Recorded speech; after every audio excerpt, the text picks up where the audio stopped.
अस्सलाम वालेकुम जानी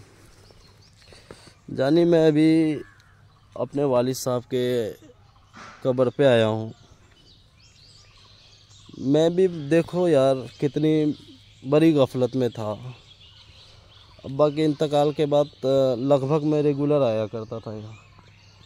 आज आया, मालूम नहीं इससे पहले मैं कब आया था। लगभग 6 महीने से यार नहीं आया कब्रिस्तान में, 5-6 महीने से नहीं आया। कैसी मोहब्बत बताओ।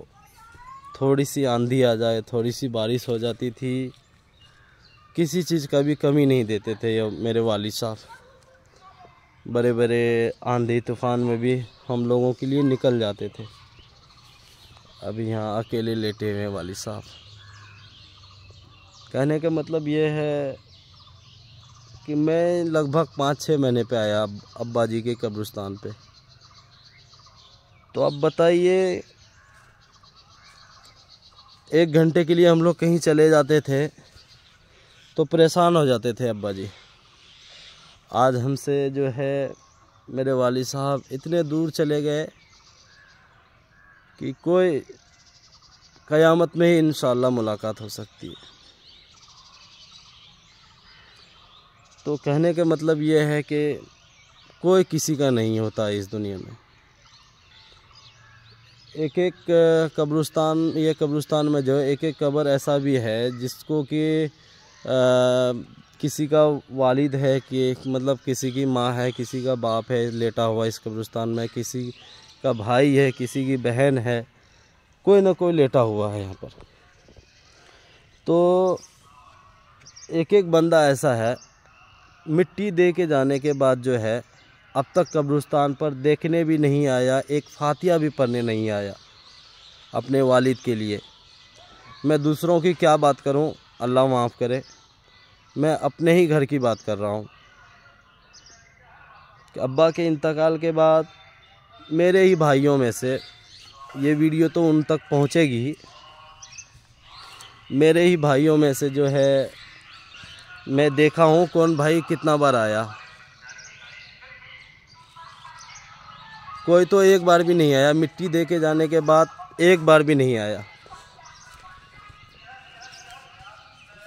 कैसी मोहब्बत, कोई किसी का नहीं होता मेरे दोस्त, मेरे जाने। बस अपनी आखिरत खुद से बनाइए। अपने ये झूठी दुनिया से निकल कर के यार सोचिए कुछ कि यहाँ बस ये 50 साल 60 साल की ज़िंदगी क्या है, ये कुछ भी नहीं है। बहुत कुछ सोचता हूँ, लास्ट में यार मौत याद आ जाती है, सब कुछ फीका पड़ने लगता है।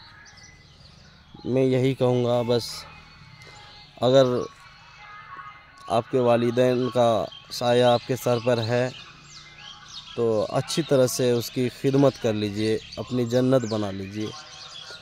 अगर बदकिस्मती से गुज़र गए हैं तो उनके कब्र पर ज़रूर जाइए, हमेशा जाइए, हमेशा जाइए। आप जैसा कीजिएगा आपके बच्चे भी वैसे ही करेंगे। और अल्लाह हम सबको अच्छी समझ सोच अता फरमाए।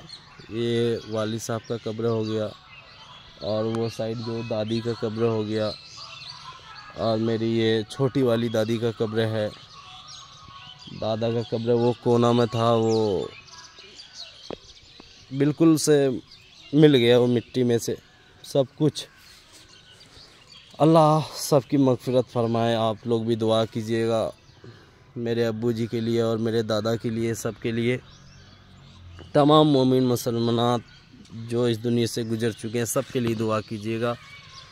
और लास्ट में कहूँगा कि अपनी आखिरत खुद से बनाइए, अपनी आखिरत खुद से बनाइए। कोई किसी का नहीं होता है। सब कुछ दौलत, शोहरत, मोहब्बत, दोस्ती, यारी, अपना पराया, सब इसी दुनिया तक है, आगे कुछ नहीं है। बस आगे है तो आपका अमाल है। अल्लाह हम सबको अच्छी समझ सोच अता फरमाए और अपने वालिदैन की खिदमत करने की अच्छी तरह से तौफीक अता फरमाए। आमीन सुम्मा आमीन या रब्बुल आलमीन। वीडियो को ज़्यादा से ज़्यादा शेयर कीजिएगा ऐसे भाइयों के पास जो अपने वालिदैन के कब्र पर मिट्टी दे के आने के बाद अब तक नहीं गए, उन तक ज़रूर पहुंचाइएगा। शुक्रिया। अल्लाह हाफिज़। अस्सलाम वालेकुम।